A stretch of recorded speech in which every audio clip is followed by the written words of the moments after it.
I was sitting on the floor, outside my son's door, with my back against the cold wall and a small tin of cookies in my lap. The hallway light blinked. My hands shook.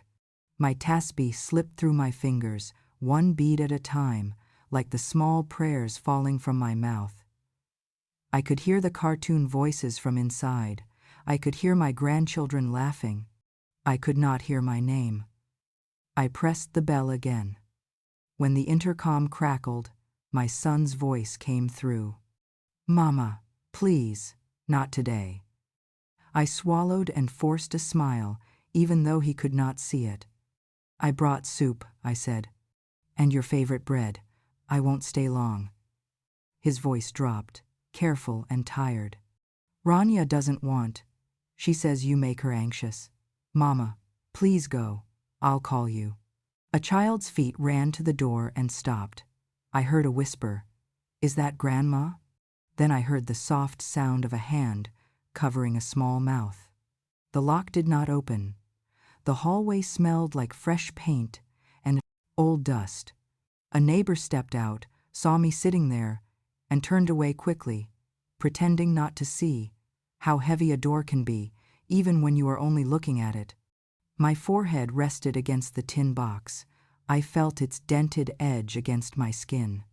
I closed my eyes and, like a wave, another door rose in my mind. Many years ago, a different corridor. A different house. A different mother knocking. My mother. And me, standing behind my husband, not opening. My husband whispering, "Don't invite trouble." My heart racing. My mother's soft voice through the wood, "Sammy, my daughter, are you inside?" I remember the silence. I remember my breath. I remember my hand on the lock and how I pulled it away. I realized too late what my mother tried to teach me. Kindness is not weakness. Silence is not peace. A home that shuts out a mother will one day shut out the daughter who built it. That night, outside my son's door, I tasted the old shame again, but this time it sat in my throat like a stone. I had walked far, thinking I was strong, but I had walked away from the only person who tried to guard me. If this story reaches your heart, please follow Voices of Fatima, like this video, and share it with someone who needs it. Your support helps us keep telling real stories like this one. Did you ever ignore your mother's advice and only later understand why she said it? Tell me in the comments. My name is Samira, and I am 62 years old. When I was small, our world was very simple.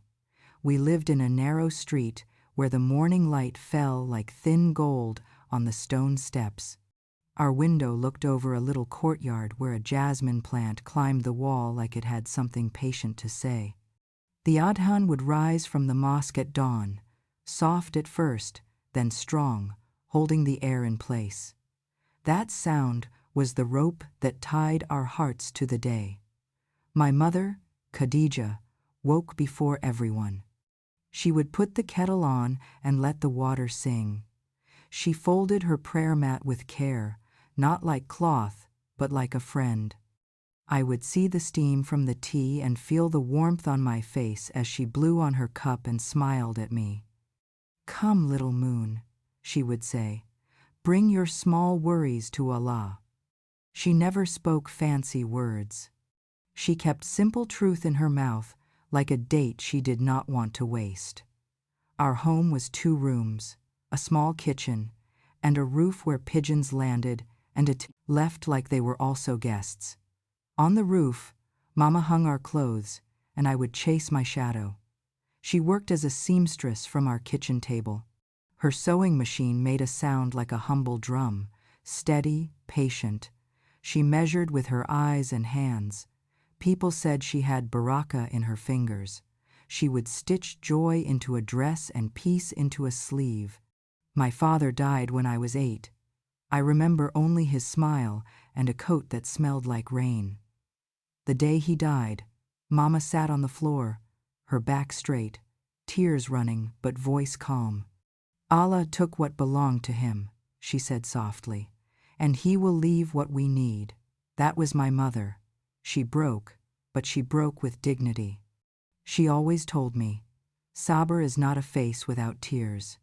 It is a heart that does not complain against Allah. In the evenings, the radio would crackle with old songs and news we did not understand. Mama would slice cucumbers and tomatoes, sprinkle salt with a delicate hand, and make tea strong enough to hold your tongue. She would read Quran in a quiet voice, not to show anyone, but to remind herself. When she finished, she would brush my hair and say one of her small lessons, like she was tying a knot in my heart. When a man speaks badly of his own mother, he will speak badly of you one day. Or, do not let anger move your tongue faster than your mind. Or, a door that opens to your mother will never close on you. As I grew older, I wanted more. I wanted shoes that did not bend at the toes. I wanted a dress that swayed when I walked. I wanted someone to look at me and see a woman, not a little girl with her mother's apron tied around her waist. I loved my mother, but I also felt her calm like a cage sometimes. When she told me to be patient, I heard, wait forever. When she told me to listen, I heard, be silent. I did not know then that patience is not silence. It is choice. It is strength. I met Adil near the bakery. I still remember the smell of sesame bread warming the air, and the way the baker slapped the dough, fast and sure. Adil leaned against a car that did not look like it belonged to him. He had quick eyes and a smile that could pull you in. He said, "Sister, your bag looks heavy. Let me help." His voice had a tune in it like a promise. He carried my bag to the corner and asked my name. He was charming. He spoke about big plans and small problems like they were already solved. He made me laugh. He told me I was smart. He told me I was special. He asked if we could talk again. I nodded. That was how it began, over warm bread and a breeze that felt new. When I told my mother, her face tightened, then softened. She said, "Bring him for tea." There was no anger in her voice, just care.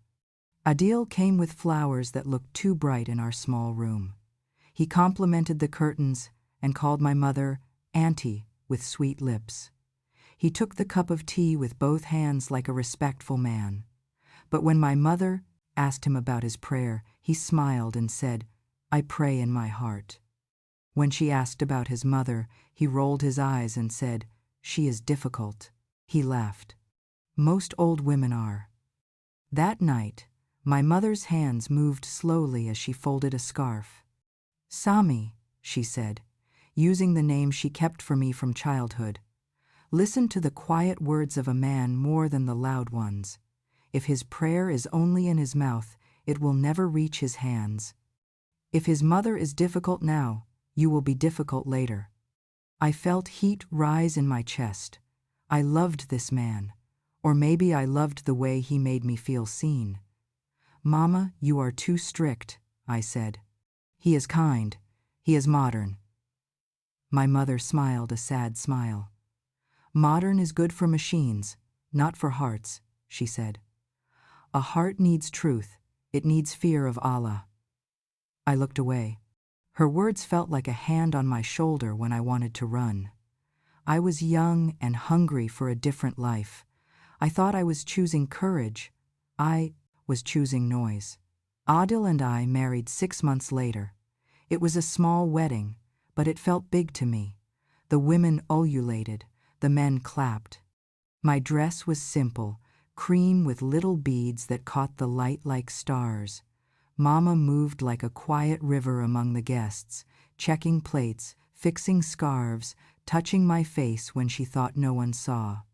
When the henna was still wet on my hands, she held my fingers and whispered, "Keep a small corner of yourself for Allah, for your own strength. Do not give all of you to a person. People are people. Allah is Allah." We moved to a new apartment far from my mother's street. Adil said it was better for us to be independent. He said distance prevents interference. I told myself it was good. The view from our window showed busy roads, not jasmine and pigeons. At night, the city did not sleep. It hummed. Adil came home late often, smelling of smoke and something like expensive cologne. When I asked where he was, he kissed my forehead and said, "Working, my love, for us." At first, I visited Mama every week. I brought her new scarves. I filled her sugar jar. I told her tales of my married life with bright colors. I could see in her eyes the questions she did not ask. "Does he pray now?" Her eyes said. "Does he honor you?" Her eyes said. I talked fast and left quickly. Each visit, Adil asked me, "Why so often?" Then, "Do you have to go this week?" Then, "Your mother is making you nervous." His words wrapped around me like strings I could not see. I started to miss weeks. Then I missed 2 weeks. One time, when I called, I lied and said I was sick. I was not sick. I was cooking a fancy dinner because Adil brought a business friend home. I told myself this was part of building a new life. I told myself Mama would understand. "She has her Quran," I said in my heart. "She has patience." I did not see that I was taking her patience like a blanket and wrapping myself in it, while leaving her alone in the cold. Adil talked about a business idea. He said we could open a small shop, then a bigger one. He said my dowry could be our seed. He said my name on the paper would make it complicated. "We are one now," he said. "It is better if I sign. Trust me." He spoke like always fast, charming, sure. I wanted to be a good wife. I wanted to be a partner. I took my gold bangles off and watched them turn into numbers on a paper. I signed where he pointed. I did not ask questions. I remembered my mother's warning, "Do not sign what you do not read, Sami," but I shook it away like dust. The first time my mother came to visit the new apartment, I was not ready. The floor was full of boxes and new curtains that still smelled like plastic. Adil came home earlier than expected. He looked at the tea tray and the extra cup and said, "Who is here?" His mouth was smiling, but his eyes were not. When he saw my mother, he greeted her, but his shoulders stayed hard. He made polite words, but there was a wall in the room that did not move. After she left, he lit a cigarette on the balcony and blew smoke toward the sky. "I don't like surprises," he said. "Your mother needs to call before she comes." I felt shame like a small animal running in my chest. "She is my mother," I said softly. He put his hand on my cheek. "And I love you. But this is our home. It needs our rules." He kissed me and the conversation ended like a door closing. I should tell you something about my mother's hands. They were soft on the palms from oil and prayer, and rough on the fingers from work. One day, when I was 13, she put her hand over mine and said, "These hands changed your diapers, fed you, washed your clothes, wiped your tears. One day, when my hands shake, I will put them in yours and ask you to steady me. Promise me you will not drop them." I laughed then and kissed her fingers. "I promise, Mama," I said. I believed I would never forget. But we forget slowly. We forget by skipping a visit. We forget by postponing a call. We forget by telling ourselves the person we love will always be there. We forget until one day we are the ones knocking, the ones waiting, the ones tasting the silence we serve to others. One afternoon, there was a knock at my door. I opened it, and there she was, my mother. She wore a simple dress and a scarf with small blue flowers. She was holding a small basket with oranges. She looked smaller to me than before. I felt a sudden rush of love and guilt. "Mama," I said, and pulled her inside. She kissed my face and blessed my home. Then the door clicked again. Adil walked in. He looked at us. He smiled politely, but his jaw tightened. He did not say much when she was there.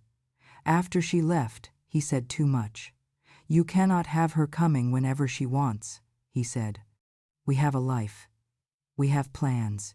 Your mother's mind is from another time. She will ruin what we are building. She puts fear in your head. I defended her, but softly. My voice was thin. He grew louder. Choose a time and stick to it, he said. No surprises. It happened a few weeks later. Mama came again, with a tin box, the one I held years later outside my son's door. She said, I brought you the old family letters and your grandmother's tasbih. Keep them safe. Her eyes were bright, but I saw tiredness behind them. I made tea. We laughed. We spoke about small things. Then Adil called. He said he was bringing someone for dinner. He gave me 20 minutes. I looked at the kitchen, the table, my mother's shoes near the door. I told Mama, maybe I should walk you to the bus now. She looked at the clock and looked at me. She stood up slowly. She tied her scarf. Of course, she said, in that soft voice that forgives before it is asked. We reached the door. I opened it. The hallway smelled like detergent and onions. Then, as if the day wanted to test me, the lift door opened and Adil stepped out with his friend. I froze. He saw my mother, and his eyes flashed just a second, but I saw it. That 1 second is a memory that has burned me ever since. We moved aside. There were quick greetings. My mother went to hug me, but then she stopped. Something in my face made her not touch me in front of him. She patted my arm instead. I will go now, my daughter, she said. May Allah bless your home. Adil smiled at her with his lips and took his friend inside. My mother walked to the lift. I did not walk with her. I did not wait for the door to close. I stayed where I was, staring at the cooking pot, at the cups, at my shaking hands. I told myself I was doing what wives do, protecting the peace of their home. I would understand later. I would see later. I would pay later. That night, after the dishes were washed and the laughter in my home had emptied into the sink, I sat on the floor and opened the tin box my mother had brought. There were 2 old letters tied with ribbon, a faded photograph of my grandparents, and the tasbih I knew from her lap when I was a child. I put the tasbih to my face and felt the old wood. I thought of her standing alone at the bus stop in the evening air. I wanted to call her. I did not. I was tired. I told myself I would call tomorrow. We always think we can save love for later. If I could go back, I would throw open the door and sit her down at my table and let the tea boil over the stove. I would let dinner burn. I would tell my husband, this is my mother. There is no life for me that pushes her out. But I did not do that. I did not do a lot of things I should have done. There were other small warnings that I washed away with hope.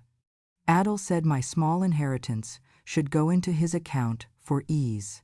He said his sister Nadia needed help, just for a few days. Those few days became months. He borrowed from my savings to make profit. But the profit never came to our home. He said a man's work is heavy and a woman cannot understand. He said I worry too much. He said I make problems out of nothing. His words were sweet and sharp. I swallowed them and felt them cut me later. Sometimes, in the quiet after midnight, I would hear my mother's voice in my head, speaking one of her simple truths. Sammy, do not ignore the first small pain. It is telling you something. I would pull the blanket over my face and try to sleep. Sleep is a small mercy that becomes a big lie if we use it to cover what we fear to face. On Fridays, I still went to see her. I brought bread and small gifts. I fixed the light in her hallway and changed the cover of her pillow. We sat and talked as if nothing was broken. She asked me to sit with her for Jumu'ah. She recited slowly, and I followed. Her voice had that tenderness that made the verses feel like water. She did not ask about my new life. She did not want to make me choose. Mothers sometimes take the pain and hold it in their own chest so their children can breathe. On one of those Fridays, she held my hands in hers and looked into my eyes like she wanted to leave a mark there. "Sammy," she said, "we all build our homes with what is inside us. Use patience as your brick, prayer as your mortar. Use respect like a roof. And if someone asks you to throw any of these away to prove your love, that is not love." I smiled and kissed her forehead. I told her I understood.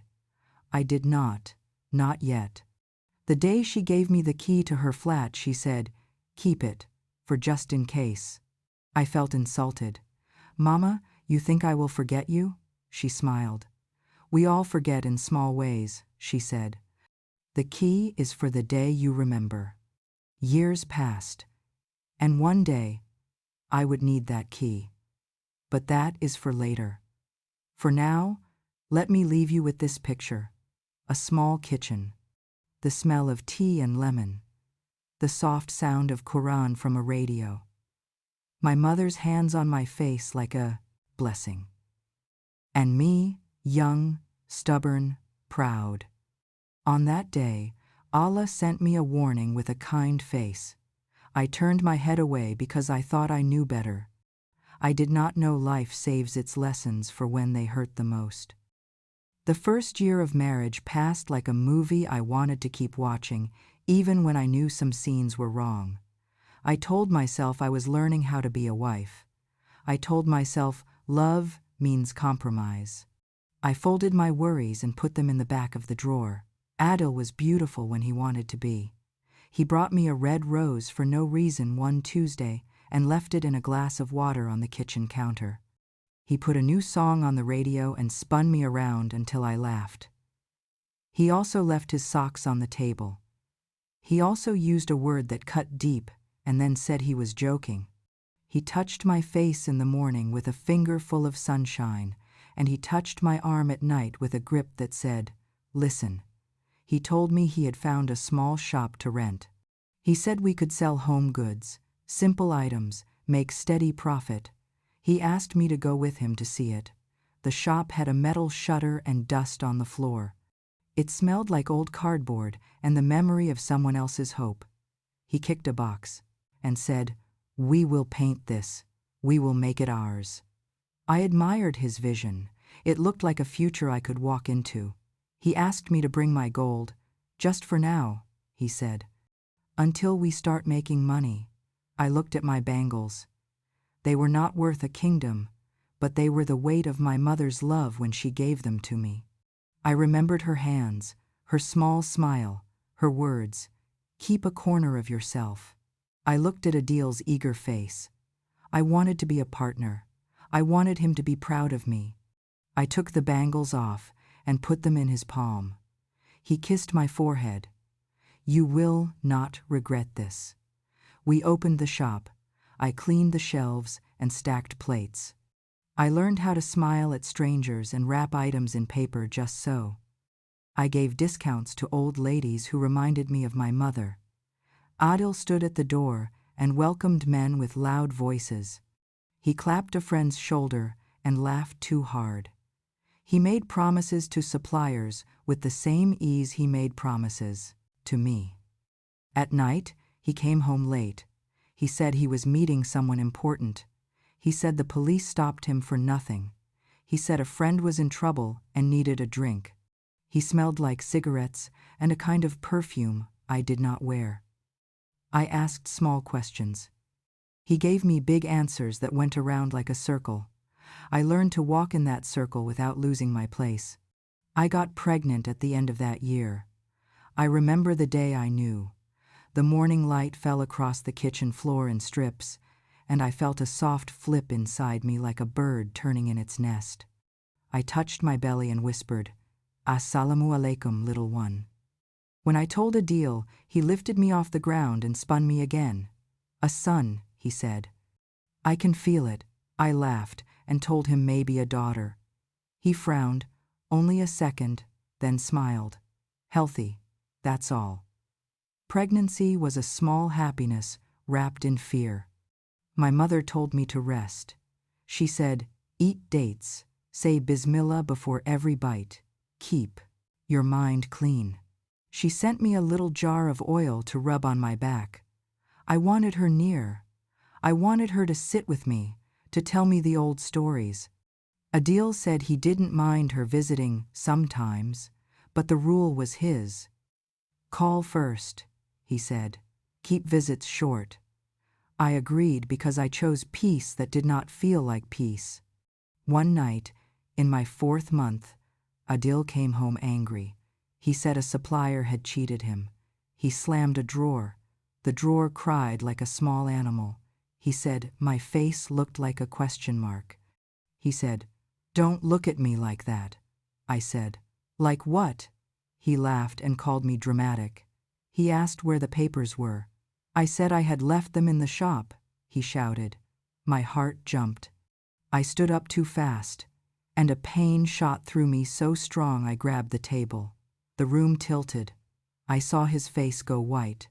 "What now?" he said. That night, I lost the baby. I bled at home while he drove in circles before taking me anywhere. The hospital smelled like bleach and quiet sorrow.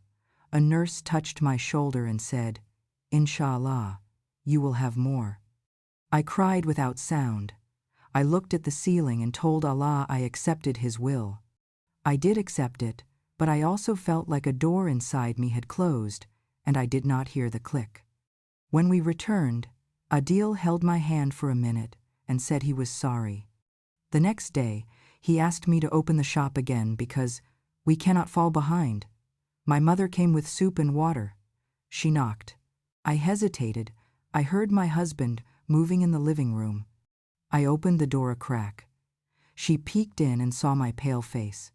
She did not ask for permission. She put the soup down and pushed past me gently with that quiet power only mothers have. She sat me down and spooned broth into my mouth. She wiped my forehead like I was a child again. She read from the Quran in a low voice, and I felt my heart stop shaking for a little while. Adil came out and looked at us. He greeted her. He touched my shoulder. He spoke with a smile and said we needed rest.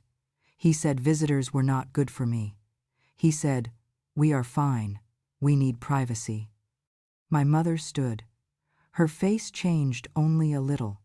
She put her hand on my head and whispered, "Sami, rest. Do not hold tears inside. They will sting later."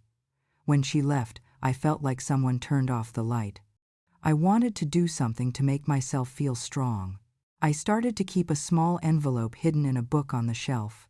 I put in 5 bills, then 10. It was a secret between me and Allah. I told Allah, "This is for a day I do not want to come." It was not revenge. It was not rebellion. It was a small corner for myself, the one my mother had told me to keep. When I looked at Adil signing papers without me, laughing too loudly, spending money on a watch, I touched that envelope and breathed easier. Adil's sister Nadia moved in for a few weeks. She fought with her husband and did not want to go back. She was pretty with sharp eyes. She wore my scarf and told me it looked better on her. She left dishes in the sink and said I was sensitive. She told Adil I was making faces when she spoke. She told Adil I was turning him against his own family. She sat in my living room and criticized my mother's simple dress. "She looks like a woman from a black and white picture," she said, laughing. I smiled and went into the kitchen and squeezed the counter until my knuckles turned white. When I asked Adil how long she would stay, he said, "You are heartless." He said, "This is my sister." He said, "Family is family." I wanted to say, "My mother is family." I wanted to say, "Can my mother move in for a few weeks?" I said nothing. I kept the peace like a candle that burned my fingers. The shop did okay, not great, not terrible. Sometimes we had a good week and we ate meat twice. Sometimes We had a bad week, and I cut onions and potatoes and made them feel like more. Adil said we needed a small loan to expand. He said I should sign as a guarantor because my record was clean. I stared at the paper. I thought of my mother's words, "Do not sign what you do not read." I squinted at the lines, but the letters ran away from me. The bankman looked bored. Adil looked excited. He put the pen in my hand. I signed. The pen felt heavy. When I told my mother I was pregnant again, she cried with joy. This time, I carried carefully. I ate dates and said Bismillah and tried to keep my thoughts clean like she advised. Adil was gentler for a while. He brought a mobile of little stars for the baby's crib. He promised he would pray with me when the baby came. He held my hand in the delivery room and cried when our son cried. We named him Yusuf. Holding him felt like the first air after drowning. My mother held him, and her face shone. She recited blessings into his ear. She kissed his feet and said, "Little king." I wanted this to be a new time. I wanted to hang all my sorrows, like wet clothes, and let them dry in the sun. I wanted to be the mother I promised to be when I was a daughter. Adil made rules. He said no one should kiss the baby too much. He said old women bring old beliefs. He laughed, but the laugh was not kind. He took Yusuf from my mother's arms after a few minutes and said he was sleepy. My mother smiled and stepped back. At the Aqiqah, my mother arrived early with sweets she cooked at dawn. Nadia wrinkled her nose and said it smelled like village food. Adil laughed too loudly. I saw my mother's eyes flicker for a second, like a small animal hearing a twig snap in the forest. Then she smiled again and gave the sweet to the children. Children never care about fancy. After Yusuf, things did not get easier. They got louder. Adil's temper was a storm waiting for a reason. He shouted at the TV. He shouted at the phone. He shouted when he lost a card game with his friends. He did not shout at me at first. He used sarcasm, which is a kind of whisper that hurts. "You look tired," he would say. "You're becoming like your mother." He would roll his eyes when I prayed long. He would sigh when I turned the Quran on. He would ask me to turn it down because it made him sad. The first time his hand hit my face, it felt like a mistake. He cried after. He swore it would never happen again. He said I made him angry by asking about money. He said he was under pressure. He put his head in my lap and said, "You are all I have." I stroked his hair and told myself he was a good man with bad days. I told myself my mother had forgiven worse. I told myself that patience was better than pride. I confused patience with accepting harm. That confusion would cost me years. I stopped telling my mother everything. I did not want to break her heart. I did not want to hear the truth. I was not ready to live. She still visited on Fridays when she could. She brought oranges in a little basket and told me stories from her childhood about the time she fell in a river and how her mother pulled her out by the hem of her dress. She said, "A mother's love can reach into water." I nodded and looked at Yusuf, who was learning to walk. He wobbled toward me, and I felt a fierce protectiveness. I wanted to be the mother who pulls her child out of every river. I did not see that I was the one standing on a bridge that was cracking. On Eid, I asked Adil if we could take Yusuf to my mother first thing in the morning to give her the first hug. He said of course. Then he had a friend come with a new car, and they wanted to drive a while, and time slipped like soap from my hand. We arrived at my mother's house late. Her eyes were red from waiting. She said, "I prayed for you to come early." I laughed too much and said, "Eid is busy." She kissed Yusuf and whispered into his hair, "Do not forget me when you grow." I felt a push in my chest. I swallowed it. I tried to win back some ground with Adil. I started to say no to small things. He noticed. He noticed every time. He pulled away and made me feel like I was pushing him. He said I did not trust him. He said a wife should not question. He said, "Are you my partner or my judge?" The words made me dizzy. He made everything sound like a test I was failing.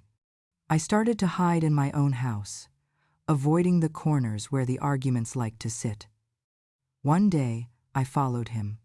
I am ashamed to say it, but I did. He told me he was going to the wholesaler. He left in a hurry. I waited 5 minutes, then I took Yusuf to my neighbor Layla and asked her to watch him.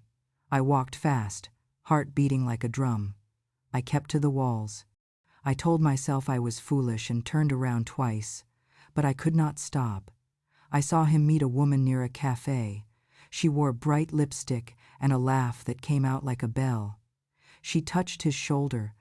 He touched her waist. They went inside. I stood across the street and felt my bones drop out of my body. I went home and waited. I was not sure if I would ask. I replayed my mother's voice in my head. Use respect like a roof. I did not want to blow up my house. He came back late.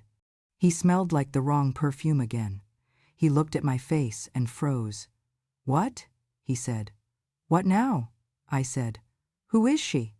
The fight that followed felt like a theater play we had practiced for years. He denied. He got angry. He turned the blame on me. He said, "You are paranoid." He said, "You are cold." He said, "If you were sweeter, I wouldn't look elsewhere." He flipped the table. Yusuf woke up crying. That night, I took my small envelope out of the book and counted the money. It was not much, but it was something. I put it into my bra and sat on the floor and cried quietly. I was not crying for him. I was crying for me and for my mother who would not sleep if she knew. I put my forehead on the prayer mat and told Allah, "I am tired. Give me wisdom." I decided to confront the woman. I found her name Mira through a bill that Adil left in his pocket. I called from a number at the shop. I said I was interested in a cake order. She worked at a bakery. She sounded friendly.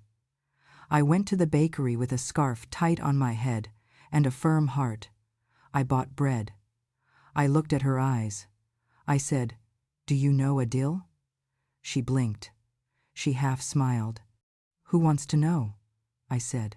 "His wife." Her face changed like a light going out. She said, "He told me you were separated." My stomach turned. I said, "We are not." She rolled her eyes and said, "Then that is your problem. Keep him. He is not my last customer." She laughed. I walked out with the bread, feeling like it was made of stone. When I returned home, Adil was waiting. He had already heard. I do not know how. He threw his keys at the wall. He told me I had humiliated him. He told me I was acting like my mother. I said, "If I were acting like my mother, I would have left the house to you and taken my dignity with me." That sentence came out before I could stop it. It hung in the air like a knife. He stepped toward me and then stopped. He looked at Yusuf in the next room and lowered his hand. "You are ungrateful," he said. "You will regret this." He left and did not come back that night. The next morning, my mother knocked. She came with boiled eggs and mint tea leaves. Her basket looked heavy. Her eyes looked more tired than I remembered. She put the basket down and took my face in her hands. "Sami," she said, "did you sleep?" I lied. "Yes, Mama." She sat with me. She did not ask direct questions. She told me a story from when she was young, about a woman in her street whose husband was cruel. She smiled outside, my mother said. And then one day she stopped smiling. It did not rain that day, but it felt like rain. I listened and knew she was talking about me without saying my name. She took my hand and said, "If you need a place to breathe, my door is open any hour." I nodded and changed the subject. I was drowning and still pretending not to be wet. Sometimes Allah sends us a clear sign dressed in normal clothes. That sign knocked on my door one evening when Adil was not home. It was our neighbor from my mother's building. He looked worried. He said, "Your mother fell on the stairs this afternoon. She is fine now, but she needs someone to stay with her tonight. My wife has a fever. Can you go?" I felt my heart leap and then freeze. I said, "Of course." I took my key. I took Youssef. I was already at the door when Adil called. He asked me where I was going. I told him. He told me to stay.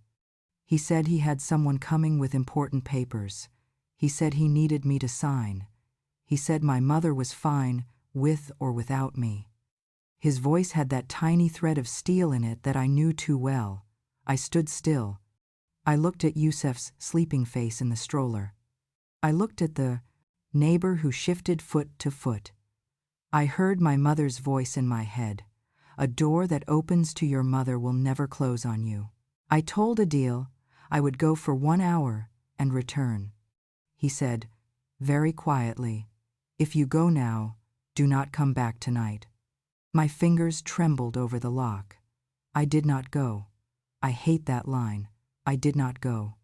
I told the neighbor I would come early in the morning. He looked at me with something like disappointment and then kindness. He nodded. He said, "Okay." I hung up the phone. I sat down and held my child. I told myself I was keeping my family together. I told myself my mother was strong. I told myself I would make it up to her tomorrow. Tomorrow did not come in the way I planned. In the morning, I went with Youssef to my mother's flat. I knocked. No answer. I unlocked the door with the key she made me take. The air inside was still. The curtain moved a little like a breath.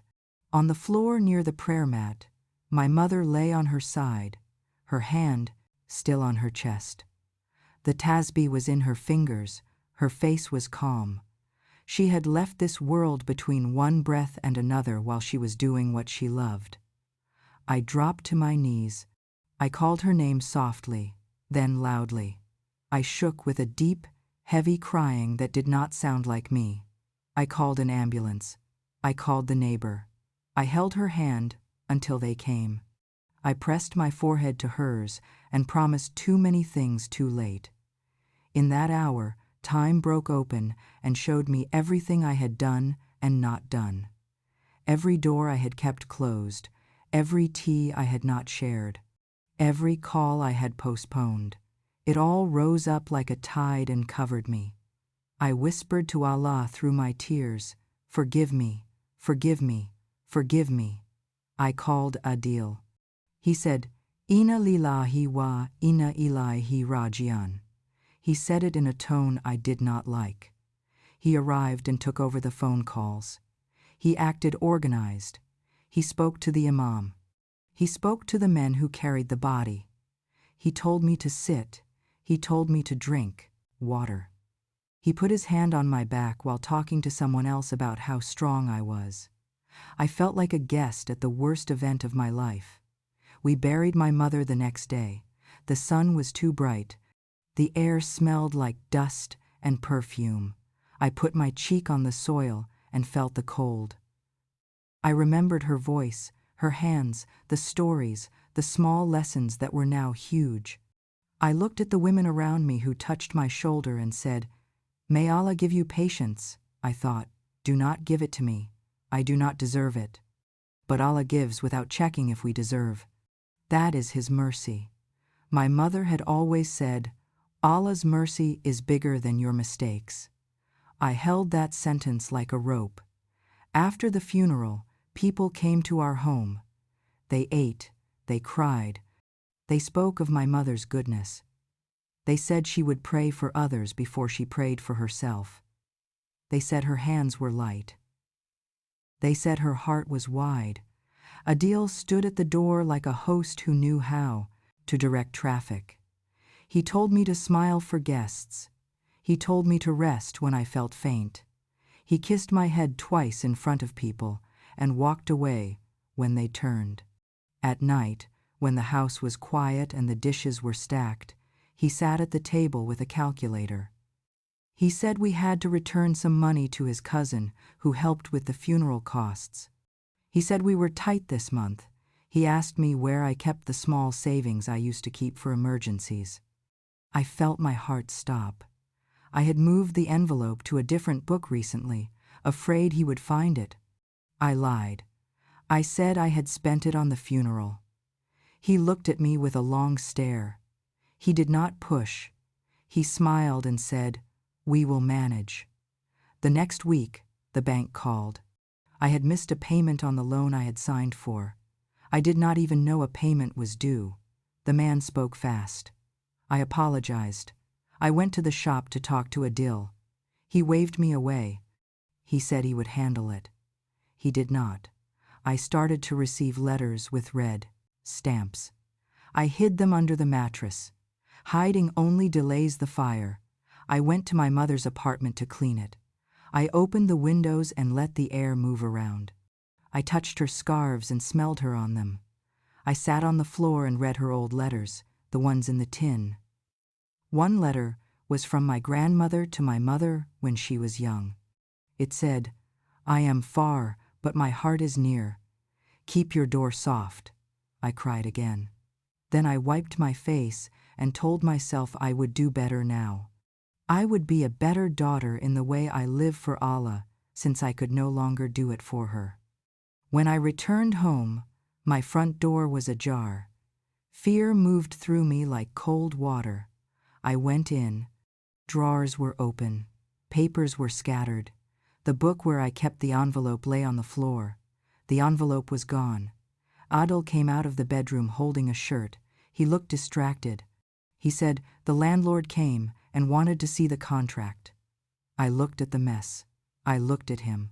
I said nothing. I went to the bathroom and vomited. The landlord did come, but not for the contract. He came with a notice. We were behind on rent. I looked at Adil.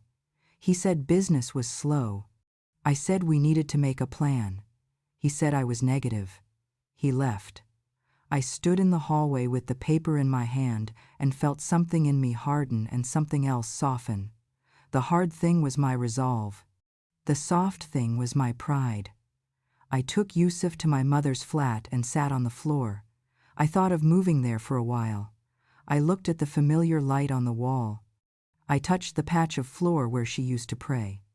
I asked Allah to guide me. I heard my own voice inside say, "Go home and face it." So I did. Sometimes courage is not a big speech. Sometimes it is going back to the place you do not want to be and telling the truth. I told Adil I knew about the woman. He said he ended it. I asked about the money. He said I was making him feel small. I asked about the loan. He said I made him take it. I asked about the rent. He said he had a plan. I asked what it was. He said I would see. He turned away. That night, he did not come to bed. 2 days later, men came to the shop with a paper from the court. They said the shop would be sealed if payments were not made. Adil was not there. He had gone to meet someone. I stood in the doorway with my hands shaking and Yusuf clinging to my leg. The men looked at each other and then at me. One had kind eyes. He said, "Sister, do you have someone to call?" I wanted to call my mother. I wanted to say, "Mama, please come." I called Layla instead. She took Yusuf. I went home and sat on the floor in the quiet, and I felt like I was inside a box closing. That evening, Adil came home with empty hands and a loud voice. He said the men were exaggerating. He said his cousin would help. He said I should stop looking at him like he was a thief. I told him I was selling my mother's old sewing machine to pay something. He laughed in a tired way and said, "Sell your grandmother also." Then he saw my face and shifted. "It was a joke," he said. His jokes were knives thrown with a smile. In those days, I started waking up at night and sitting with my mother's tasbih. I moved each bead and said, "Alhamdulillah," even when my mouth did not want to. I said, Alhamdulillah, for the ceiling, for the breath, for the sleeping child, for the memory of warm hands on my face. Gratitude feels strange in the middle of a storm, but it is a rope that can pull you through. I asked Allah to help me forgive myself. I asked Him to give me strength to do what was right. One afternoon, I went to pick up Youssef from preschool. He cried when he saw me. The teacher said he had pushed a boy and said a bad word. I knelt down. I held his face in my hands. I saw Adil's fire in his eyes. I saw my stubbornness. I saw my mother's softness. Children are the mirror we cannot avoid. I kissed his forehead and told him stories of his grandmother on the way home. I told him she would sit with him and teach him to fold paper boats. I told him her house smelled like jasmine. He fell asleep in the stroller. Tears fell from my eyes and landed on his hair. That night, Adil said he was going to a wedding. He did not invite me. He wore a new shirt. I asked how he bought it. He said, "Don't ask stupid questions." I said, "I want to come." He said, "It's all men." I said, "I need air." He left without another word. I waited an hour. I put Youssef to sleep at Layla's again. I took a taxi to the hall. I sat in the women's section and watched from behind the screen. I saw him on the other side, laughing, dancing. He looked free, like a man with no responsibility. A woman with bright lipstick passed him a plate. My chest hurt. I left before I did something stupid. When I returned, I found a message on my phone from an unknown number. It said, "He is not just unfaithful to you. He is unfaithful to himself. Save yourself." I stared at it. I deleted it. I did not want advice from a stranger. I wanted my mother to knock and tell me what to do. That was not going to happen. I took the prayer mat and prayed 2 units asking for clarity. Clarity does not always show you a path. Sometimes it shows you a mirror. Adil's mother came to visit around that time. She had a face like a stiff door. She said I was not managing the home well. She said I was making her son nervous. She said I had put magic on him because he used to be cheerful and now he looked tired. I looked at her and thought of my own mother. I said, "Do you know where your son spends his nights?" She gasped. She said I was disrespectful. She said I should fear Allah. I almost laughed at the twist. I bit my tongue. I poured tea. I washed the cups. I kept the peace for another day. Weeks turned into months. The shop struggled. The rent notices came like a calendar. Adil's lies grew like weeds. My heart bruised. My mother's absence sat next to me on the sofa like a guest who would not leave. I began to see clearly what I had refused to see. I had built a home without walls of respect. I had laid a floor of silence. I had covered it with a carpet of excuses, and when the rain came, everything got wet. There was one more scene that still stings. One evening, close to a year after my mother died, there was a knock on our door. It was an old friend of my mother's from the sewing days, Auntie Salma. She had gray hair under her scarf and eyes that knew. She held a small tin box in a cloth. She said, "This was with Khadijah's neighbor. It belongs to you," she said. She had me promise to give it to you if anything ever happened. I took the tin. My throat tightened. I opened it. There was a note in my mother's handwriting. It said, "If you are reading this, Allah has returned me to Him. Do not let grief make you cruel to yourself. Do not let love for a person take you away from love for Allah. Keep your door soft." I held the paper against my heart. I felt both comfort and pain at once. I thought this was the sign I needed to leave, or to stay with a different strength. I did not know yet which one. The pressure came to a head when a man came to our apartment with a stamp and a smile that did not reach his eyes. He said he was from the bank. He said we had missed many payments. He said they would now take the shop equipment. He asked me to sign a paper. I told him to speak to my husband. He said the guarantor was me. I signed because my name was already written in places I had not even seen. When Adil came home, he blamed me again. He said, "You never support me." I felt a laugh rise, dry and hard. "I gave you my gold," I said quietly. "I gave you my name. I gave you my sleep. I gave you my mother." He stared at me. Something in him flickered. Then he threw his hands up and left. I went to my mother's grave the next day and sat on the furkened ground. I told her everything I had not told her.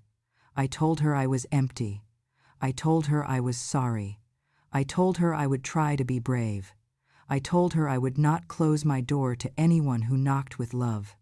I begged Allah to forgive me and to give me a path. When I stood up, my legs trembled, but my back felt a little straighter. Grief can bend you. It can also teach you how to stand. A turning point does not always look like a big event. Sometimes it looks like an ordinary morning that suddenly includes a phone call that breaks the floor under your feet. I woke to the sound of my phone ringing and a voice saying, "Are you Samira, wife of Adil?" The voice was official, cool. It said there was an incident. It said Adil was at the police station. It said I should come. My heart raced. I dressed quickly. I brought Yusuf to Layla's and kissed his hair. I took a bus because we had no money for a taxi. The bus smelled like old clothes and tired thoughts. I prayed silently all the way there. Ya Allah, whatever this is, make it a path to good. At the station, the walls were dirty and the benches hard. Adil sat behind a metal desk, looking smaller than I had ever seen him, but also somehow still proud. A man in a uniform explained that there had been an argument at a club and property damaged, that Adil had been drunk. The word drunk landed like a stone.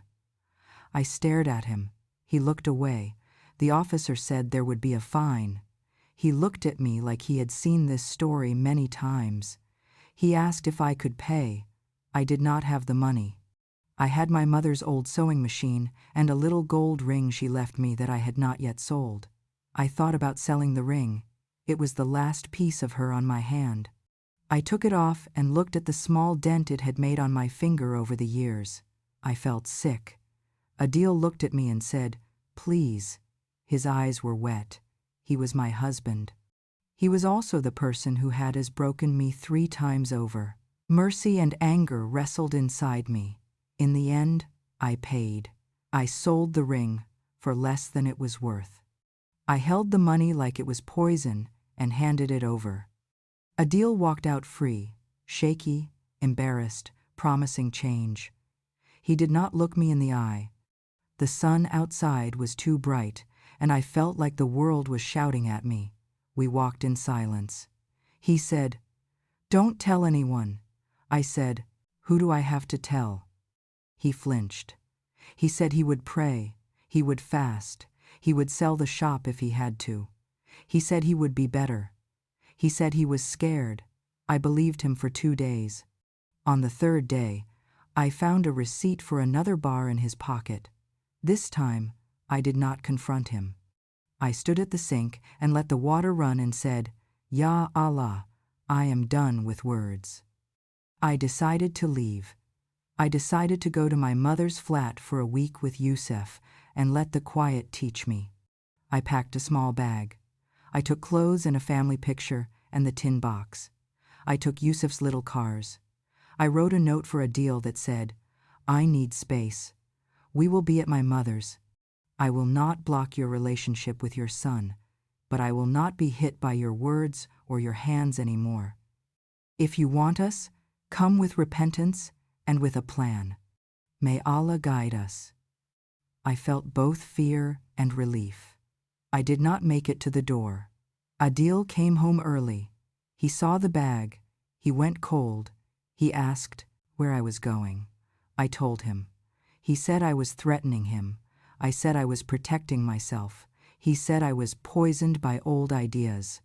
I said old ideas like respect and kindness. He laughed without joy. He took the bag, opened it, and emptied it onto the floor. Yusef cried. I stood very still. I said, "Do not do this." He stepped closer and then stopped. He looked at Yusef. He put his hands up like he was surrendering. He said, "Go if you want, but if you go, don't take my son." I felt something ancient move through me then, the voice of every mother who has ever held her child and felt a man trying to separate them, the blood of every woman who bit her tongue so her child would not cry. I said calmly, "He is a child. He needs me. He also needs you, if you choose to be a father." He said, "A court will decide." The room turned cold. I held my son. I put him behind me, like my body was a wall. I did not go that day. I could not risk a legal fight with no money. I put my plan back into the drawer, like so many plans. I took Yusef to my mother's grave that week instead and let him place a small stone on it. He asked, "Is Grandma sleeping?" I said, "She is in a place more comfortable than sleep." He nodded and asked if she had toys. I smiled and said, "Better than toys. Children keep you human." Another call came a month later, this time from a number I knew well, the bank. The words were heavy. Seizure, debt, court. I met with a lawyer from the community who charged little and spoke bluntly. He told me my name was attached to more than one loan. He said some papers were forged. He said I could report it. He also said if I reported it, my husband might go to jail. My mind spun. Jail, Yusef. The word revenge walked into the room and sat down, small and tempting. I could end his movement with one report. I could make him feel the walls he had made me feel. I went home and prayed 2 units again. I sat on the mat until my legs fell asleep. I said, "Ya Allah, do not let my anger decide. Show me if reporting him is justice or revenge. Show me a way that does not make my son carry the weight of his father's handcuffs." The answer did not come like a voice. It came like a calm that settled slowly. I decided to meet a deal and tell him what the lawyer said. I decided to make a deal. We sat in a cafe that smelled like burnt coffee and tired bread. I told him I knew about the papers. I told him I could report it. I told him I would not if he signed our home and whatever remained of the shop in my name, and if he agreed to a separation for 1 year to see if he could change. He laughed. He said I was playing games. I did not laugh. I sat there with a face like a wall and repeated myself. He saw something in me he had not seen before. He looked scared. Then he got angry. He called me names that make my chest burn even now. Then he stood up and left. He did not agree to anything. The plan failed. Or maybe it did not. Maybe it pushed him to make the choice he wanted to make. Because a week later, he disappeared. He did not come home. He did not answer his phone. A cousin called me and said he was seen at the airport. Another friend said he had a new job in another city. A neighbor said they saw him with the woman with the bright lipstick. Rumors are a cruel chorus that sings different songs at once. I became quiet to survive the noise. I made calls. I went to the shop and found it empty. The shelves were bare. The shutter hung open like a mouth without teeth. I went to the police. They shrugged. He was not missing. He had left. I went to my mother's grave and told her I was alone now, really alone. I went to Layla and cried into her scarf until it was wet. I held Yusef and told him Baba was traveling for work. I lied to protect his little heart. I do not know if that was the right choice. I know it was the only one I could make in that moment. The landlord came, with men, and changed our lock. We were evicted. I carried one suitcase, a bag of clothes, the tin box, and Yusef's cars. Everything else was left behind. I paid a small rent for a small flat near my mother's old street, with the leftover cash I had hidden in different places, a corner of the sewing box, an envelope under a plant pot. A woman learns to squirrel away coins the way a bird hides seeds. Those seeds kept me alive. In those first months without Adil, I felt both free and terrified.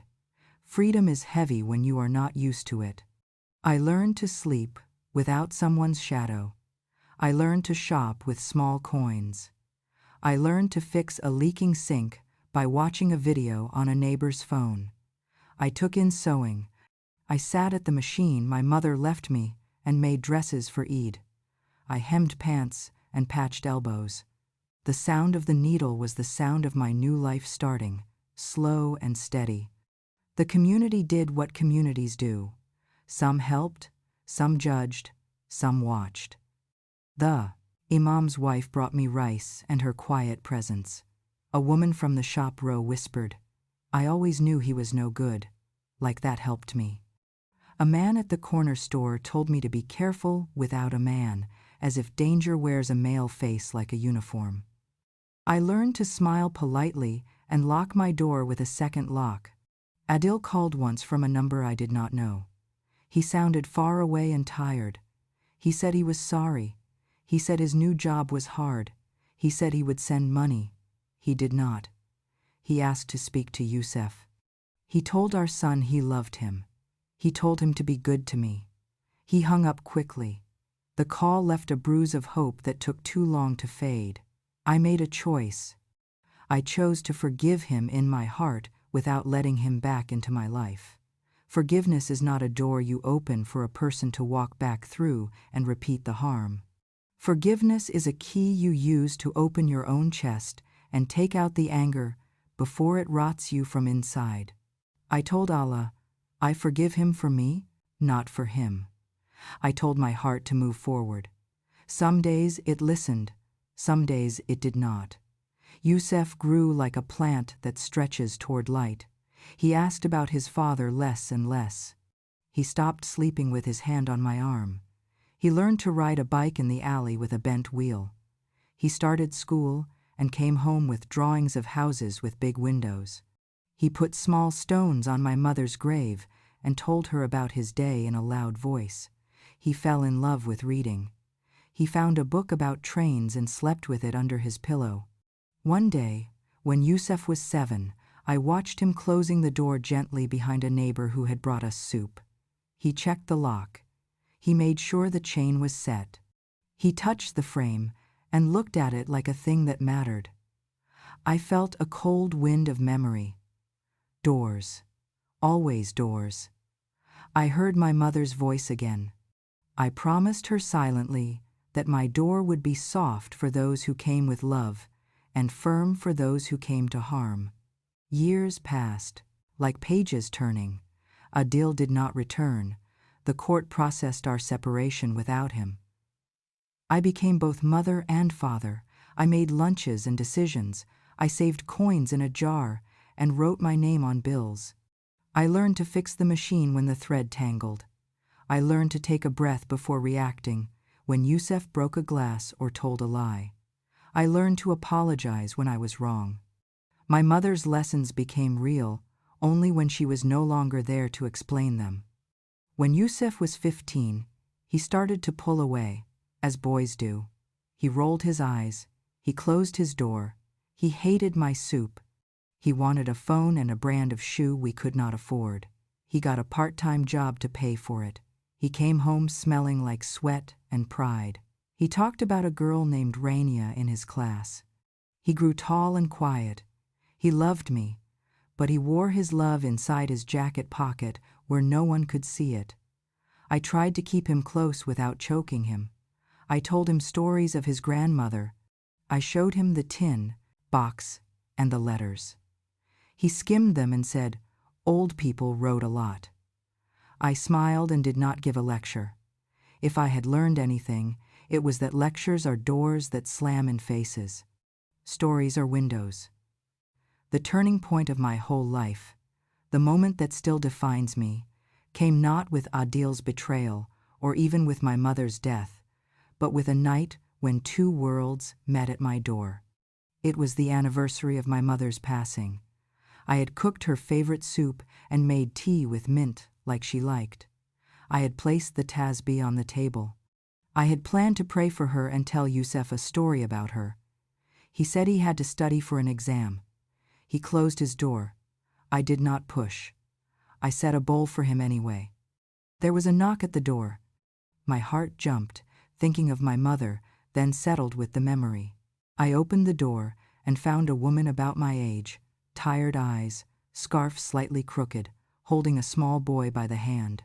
She said, "I am sorry to bother you. I live 2 streets down.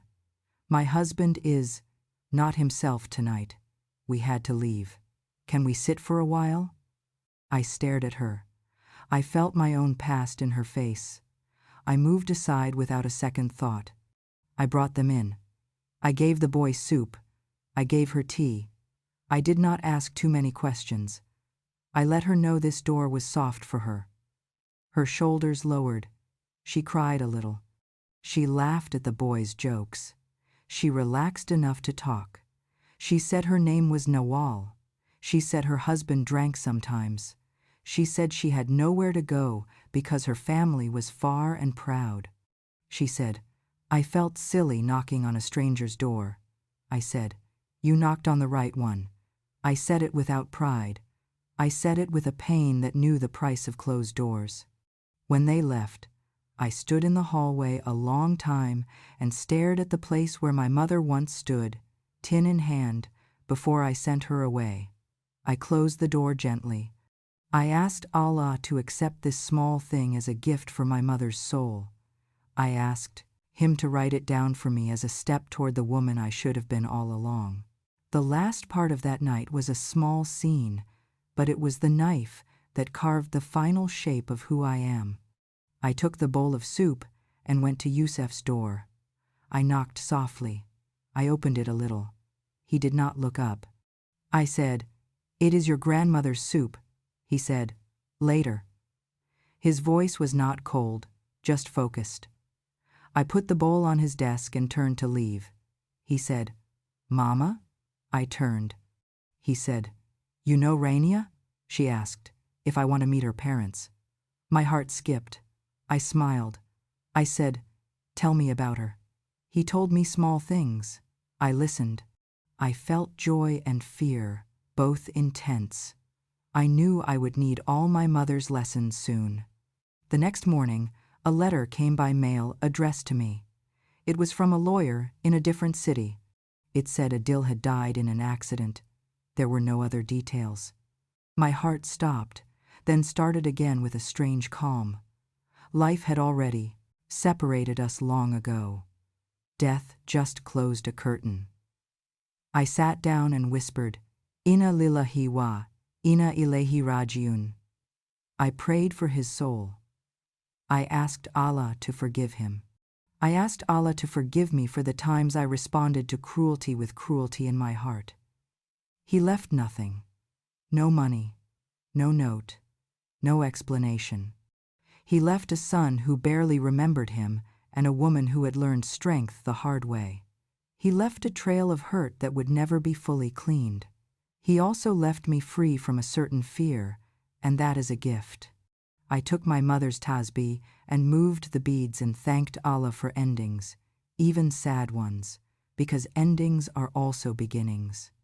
So here is the moment that defines my story, the moment that still makes my breath catch, even now. The real betrayal of my life was not Adil lying or cheating or drinking. The real betrayal was the one I did to myself and to my mother, when I chose fear over kindness, silence over truth, shame over love. The night I did not open my door to her, I broke something in my own heart. Allah tested me with the same test later through my son and his home, not to punish me, but to reflect me to myself. Karma, fate, divine measure, call it what you want. In our faith, we call it Qadr. It moves like a river through our days, turning our choices back toward us so we can see them better. From that night onward, I vowed to keep my door soft. I vowed to be the mother my mother wanted me to be. I vowed to use sabr as my brick and prayer as my mortar. I failed sometimes. I succeeded sometimes. But I kept trying, because that is what life asks, not perfection, trying. And still, years later, when I sat outside my grown son's door with a tin of cookies on my lap and heard his wife say she did not want to see me, the old shame rose. The circle closed. The taste of my own sin came back to my tongue. I pressed my forehead to the tin and whispered to my mother, "I understand now." And I prayed that somehow, through telling this story, through opening my heart on this page, I could make amends to her and to myself and to anyone who has ever turned a mother away from a doorway warmed by her own love. I did not stay long outside my son's door that evening. I stood, pressed my palm flat against the wood, and whispered, "May Allah bless this home." My voice did not shake. I put the tin of cookies on the floor like a small offering and walked slowly to the stairs. The hallway light blinked again. The elevator was slow. I took the steps. On the street, the air was cool. The cars moved with their usual noise. I felt the world continue as if my small scene had not happened. I held the rail for a moment and breathed. I looked up and said, "Ya Allah, I accept this. Show me how to respond with dignity." At home, I made tea. I did not call anyone. I sat at my table with my mother's tasbih in my hand and moved the beads one by one. I did not blame my son. I did not blame his wife. I saw my own reflection in that closed door. I said, "Astaghfirullah," until the tightness in my chest softened. In the morning, I wrote a letter to Yusuf. I kept my words simple. I wrote, "My son, I love you. Yesterday was hard for me, but I do not want you to carry my pain. I respect your home, and I will not knock without your permission. When you are ready, I am here. May Allah put mercy between your hearts." I tucked the note inside a brown envelope and slid it under his door later that day when I knew he would be at work. I also wrote a small note for Rania. I wrote, "Forgive me for any way I have made you uneasy. I am learning to be a mother-in-law with soft hands. If I gave wrong advice or entered at a wrong time, I am sorry. My only wish is to love you both and to make your life lighter, not heavier. I will wait for your invitation." I left it with the guard downstairs and asked him to pass it to her kindly. Then I turned to my own house. I cleaned like I was starting a new chapter. I washed the curtains. I moved the furniture a little so that light fell differently on the rug. I opened all the windows and let the air speak to the walls. I took down a picture that always made me sad and put up the one of my mother laughing with a needle between her fingers.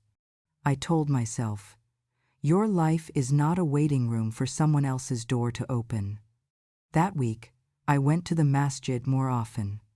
I joined a circle of older women who read Quran together after Asr.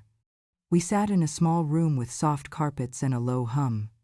Each woman brought her small hurts in her eyes and her simple hope in her hands. We read slowly. We cried sometimes. We laughed at ourselves for crying.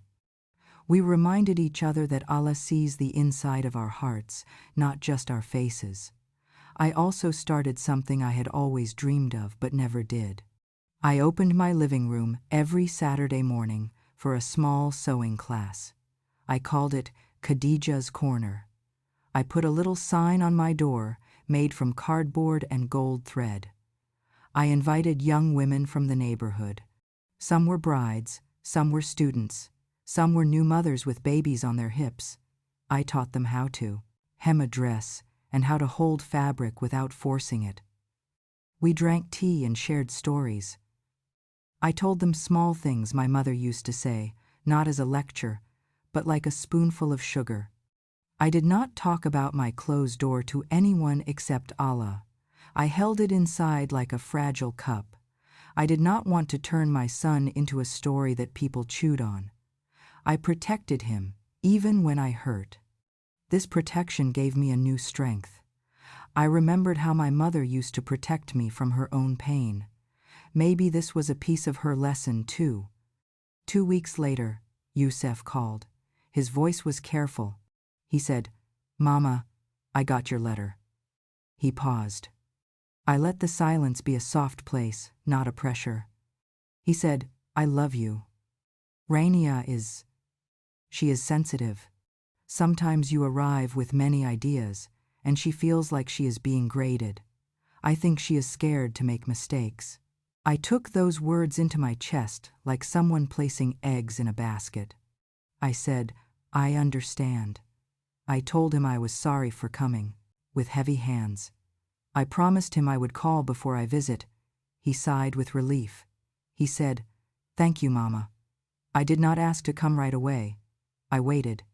I sent a small basket once a week with fruit or soup and a note that said, "Only if you want." Sometimes the basket came back empty with a thank you. Sometimes it came back untouched. I did not count. I told myself, good deeds are for Allah. He keeps the record, not me. In those days, I also saw my own mistakes more clearly. I remembered all the times I had corrected Rania's cooking in a quick way. "Put more salt," I had told her. "We used to do it like this." I remembered the day I moved a vase in her living room without asking because I thought it looked better near the window. I remembered when I had told a neighbor at a wedding that Rania was not used to our village dishes. I had said it lightly, but words travel and land heavy. I had repeated some of the very behaviors that once made me feel small. It hurt to admit it. It also healed me to see it. So I changed my behavior. Not my values, not my love, my behavior. When I was invited later, I brought help, not advice. If I saw something on the table that I would do differently, I kept my hands to myself. I asked, "Can I help?" If she said no, I smiled and sat. When she cooked, I praised what was good. If the rice was soft, I said, "Soft like clouds." If the tea was sweet, I said, "Sweet like a prayer answered." I watched her face soften. It takes time for someone to believe your change is real. I gave her time. One morning, I ran into Nawal at the market. She looked brighter. The lines near her eyes were softer. She told me she had found part-time work at a daycare. She said her husband had joined a group at the masjid to leave drinking. She said it was not perfect, but they were trying. She thanked me for that night when I opened my door. I told her it was my honor. She hugged me with both arms. We stood near the cucumbers and cried a little. Then we laughed at ourselves again and bought mint because tears make you want tea. I also did something for my mother's soul. I saved coins from every sewing job and put them in a separate jar. When the jar was full, I donated to put a water cooler outside the masjid with a small plaque that said, "For the soul of Khadija, who gave water to many even when she was thirsty." The day the cooler was installed, I watched children press the button with joy and drink with both hands. I whispered, "Ya Allah, accept this sadaqah jariyah for her." It felt like a small bridge between our worlds. Then came another call from Yusef. His voice was softer. He said, "Mama, Rania is expecting." My mouth fell open and then curved into a smile I could not control. I said, "Alhamdulillah." My hands shook and I sat down on the floor without meaning to. He laughed a little. I heard his joy under his caution. I said, "I will not push. I am here. If you Want me, he said. We will want you. Those words were like warm bread in my stomach. Pregnancy brought Rania closer to me slowly. She called to ask small questions. Can I eat this? What did you do when you had Yusuf? How did you sleep when your back hurt? I answered without crowding her. I sent her dates wrapped in paper. I sent her a small bottle of oil like my mother once sent me. I wrote her a dua on a card in clean handwriting and told her to read it when she felt anxious. One evening in her 7th month, she had a scare, pain, fear. Yusuf was at work and his phone was on silent. She called me. I ran. I did not knock like a police officer with a search warrant. I knocked like the wind. She opened the door and fell into my arms. We sat together on the kitchen floor, and I rubbed her back until the pain eased. I made tea with mint and sugar. I read Ayat al-Kursi in a low voice. She cried. I cried. It was a beautiful kind of crying, the kind that cleans you. Later, she told me something that changed my view of her forever. She said her mother had been hard on her, always correcting, always comparing her to a cousin who excelled. She said she feared older women because they made her feel small. She said, "When I see you at my sink, I hear a voice that is not yours." I held her hand. I said, "We will break that voice together." I told her stories of my own mistakes. I told her about my mother's soft advice and how I ignored it. We became two women, not enemies. We became family by choice. Months passed. A healthy baby girl was born after Fajr on a rainy morning. I stood in the hospital corridor while they finished. The floor smelled like antiseptic and hope. When the nurse brought her out, I whispered salawat and kissed the top of her head. We named her Khadija. Rania smiled and said, "We agreed." I felt my mother in the room, simple and quiet, proud without saying a word.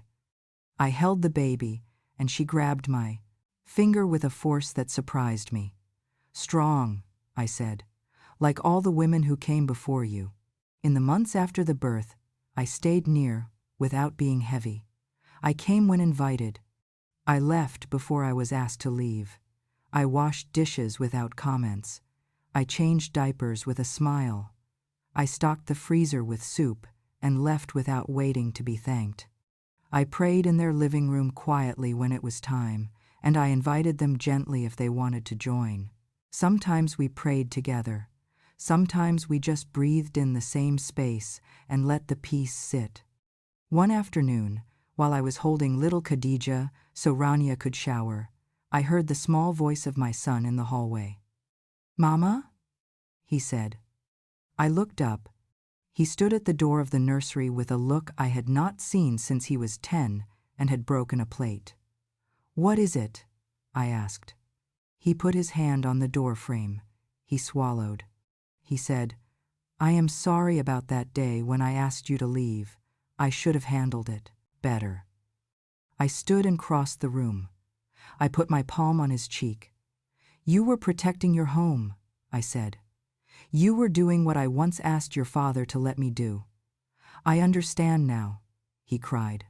I pulled him into my arms, careful not to squash the baby. We stood there, 3 hearts, and let Allah stitch something back together. With time, the fear in Rania's shoulders melted. She told me about her dreams. She asked me to teach her how to make the braided bread my mother loved. We kneaded together, elbows touching, flour on our noses. We laughed when the loaf came out too brown. "Village bread," I said. We ate it anyway with olive oil and salt. The baby slept in a basket near the window, where the light fell like gold on her tiny hands. When Khadija learned to say Nana, my chest felt like it was full of light. She toddled to my lap and sat like she had been doing it for years. I told her stories of her great-grandmother. I told her about jasmine and pigeons and tea that sang. I told her how a door should be soft. She clapped her hands when I said soft, and I kissed her head and thanked Allah for this second chance. I kept Khadijah's corner going. More women came. A few men brought shirts to mend and sat outside with tea while their wives stitched. We were not just sewing, we were making a net so no one would fall too far. We collected small money for a sister who needed to pay for medicine. We cooked for a new mother and left the food at her door with a note that said, "No need to open, just eat and rest." We sat with a widow whose grief made her forget how to speak. We let her sit in the circle and breathe until words came back. Once, a young bride came with red eyes and asked me in a small voice, "How do I know if I should stay or go?" I did not give her a quick answer.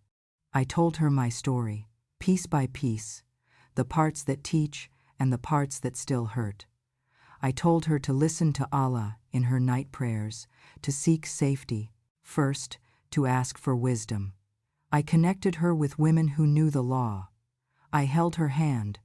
"Do not let shame make you quiet," I said. "Do not let anger make you rush. Let truth be your compass." There were still days when the old shame visited me. Grief is a guest that knows your address by heart. I let it sit. I made tea for it. I did not let it turn me into a hard person. When a mother walked slowly past my window one day, I went out and carried her bag without asking. When an older woman in the masjid looked lost, I walked her to the door. I kept the promise I had made to my mother. I would be soft where I had been stiff. I would be warm where I had been cold. On the second anniversary of Adil's death, I took Yusuf to the cemetery. We stood quietly. I read Fatiha for him. I asked Allah to forgive him. Yusuf was silent for a long time, then said, "Do you hate him?" I thought for a moment. "No," I said. "I do not hate him. I hate the harm. I hate the lies. But I do not hate the person. He was weak in ways that hurt us. Allah will judge him. I forgive him so that my own heart can breathe." Yusuf nodded. I saw a man and my son in that moment, and a little boy too. Later that day, I visited my mother's grave with little Khadijah holding my fingers. She put a tiny stone on the soil and patted it like it was alive. I knelt and told my mother the latest news. I told her about the water cooler, the sewing circle, the baby's first word, the way the bread rose too high one day and we laughed. I told her about the door that hurt me and the door I kept soft in return. I told her I was still learning what she tried to teach me, and that I was late, but I was here now. I had a dream that night. It was simple. My mother was sitting in her kitchen, the one with the kettle that sang. The jasmine outside the window was heavy with white flowers. She poured me tea and did not speak. She just looked at me with eyes that held the whole of my life and nodded. It was a small nod. It was enough. I woke up with a heart that felt clean. As Khadijah grew, so did our family's peace. We had ordinary problems, sickness, a broken fridge, a school issue, but we met them with gentleness. When I disagreed with Rania, I spoke to her privately, like a friend, not like a judge. When Yusuf made a decision I did not like, I asked questions instead of giving edicts. When I felt myself becoming heavy in their home, I left early and called later to say, "Thank you for having me." What does it mean to learn too late? It does not mean your learning is useless. It means you have lost some moments you cannot get back. It means you have to make your peace with the past and invest your learning in the present. I could not go back and open that door to my mother on the day I sent her away, but I could open every door after that to love and to mercy. That is what I have tried to do. If you are listening and you have a mother who is still living, call her today. If your heart is heavy with old fights, let your tongue be light with new kindness. If you are a mother and your child has put a boundary in front of you that hurts, do not push. Show them you respect their home. Show them that your advice will come when asked and will come with honey.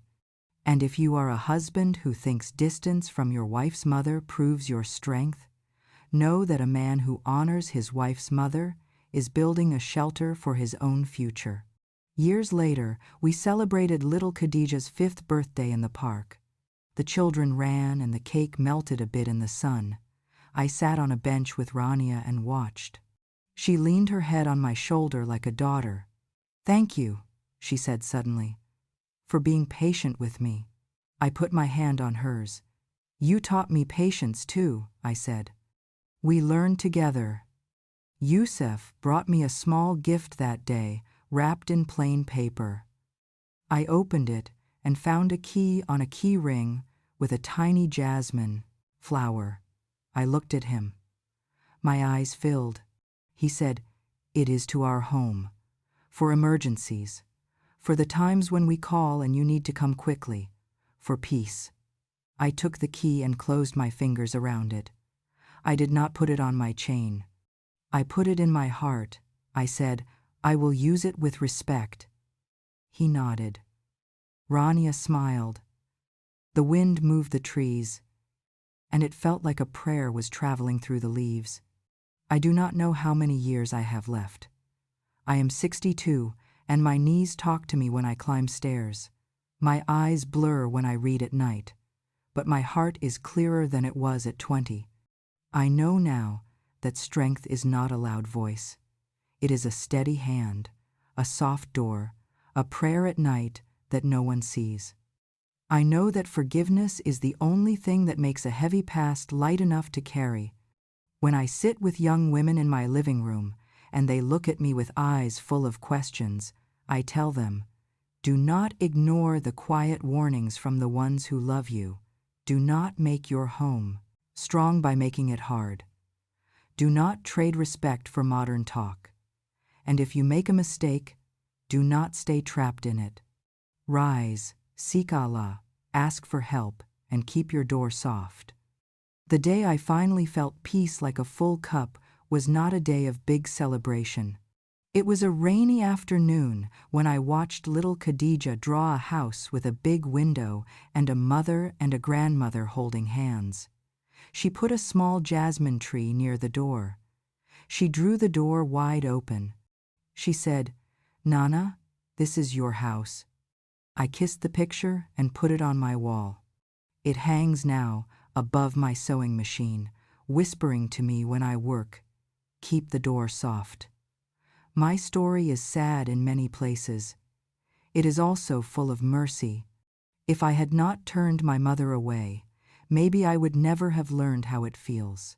If I had not suffered under a hard hand, maybe I would have used a hard hand on others without knowing. If I had not sat outside my son's door, maybe I would have never understood how to open my own.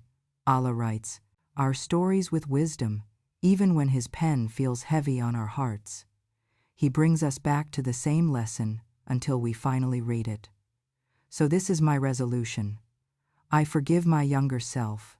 I forgive Adil. I forgive the voices that misled me. I ask those I hurt to forgive me. I will spend the rest of my days giving what I once withheld: the warm welcome, the patient ear, the extra seat at the table, the open door. And when I fail, I will start again, because starting again is also a kind of strength. If you woke me in the middle of the night and asked me, "What did your mother try to teach you?" I would not need light to answer. I would say, kindness is not weakness. Patience is not silence. Respect is the roof that keeps the rain out, and a door that opens to your mother will never close on you. I learned these too late to give them back to her in the way I wanted. But Allah did not shut the door on me. He took the lesson and wrote it in another place. He wrote it in my son, in my daughter-in-law, in my granddaughter's little hands. He let me fail, and then let me fix. He let me feel the weight of Qadr, and then the comfort of Sabr. I have stopped asking, why me? And started saying, Ya Allah, what do you want me to learn? I no longer look for revenge to make me strong. Revenge is a fire that eats the hand that holds it. I look for understanding. I look for calm. I look for forgiveness. Because forgiveness is the cool water that puts out the fire inside and leaves room for a garden to grow. Sometimes I sit by my window at Asr and watch the light change on the wall. It reminds me of our old courtyard with the jasmine that climbed patiently, one leaf at a time.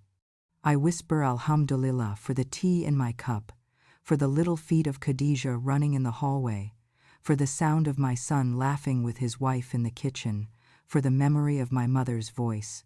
I whisper Alhamdulillah for the doors we closed and for the doors we opened, because both taught me how to come home to Allah. If your mother is alive and your relationship is cracked, do not wait for a perfect day to call her. There are no perfect days, there is only now. If you are a mother who is shut out by fear or by pride, do not push with a hard hand. Sit, breathe, pray, and ask Allah to open the door from the inside. And if you are that child whose home feels small under another person's eyes, do not be cruel to protect your peace. You can have boundaries and still be kind. You can say, "Not now," and still say, "I love you." Maybe Allah wanted me to be that woman on the floor outside a door so that my old pride would finally slide out of me. Maybe He wanted me to lose what I thought I needed so I could find what I really need. Maybe He wanted me to learn, at last, that peace does not live in a person or a place. Peace lives where the forehead meets the prayer mat and says, "You know best, Ya Rab." I realized too late what my mother tried to teach me, but I also realized in time to pass it on. If you are hearing my voice now, take what is useful and leave the rest. Call your mother if you can. Forgive yourself if you must. Soften one door today, even if it is only the door of your own heart. May Allah forgive our past, bless our present, and make our future a path of mercy. May He give us sabr that does not make us numb, forgiveness that does not make us foolish, and gratitude that turns our pain into a prayer. May He reunite us with those we love in a place where no doors are closed, where no heart is heavy, where every tea is shared and every hand is held. If this story touched you, please follow Voices of Fatima, like this video, and share it with someone who needs a soft door today. What lesson did your mother try to teach you that you understood only later? Tell me in the comments. Thank you.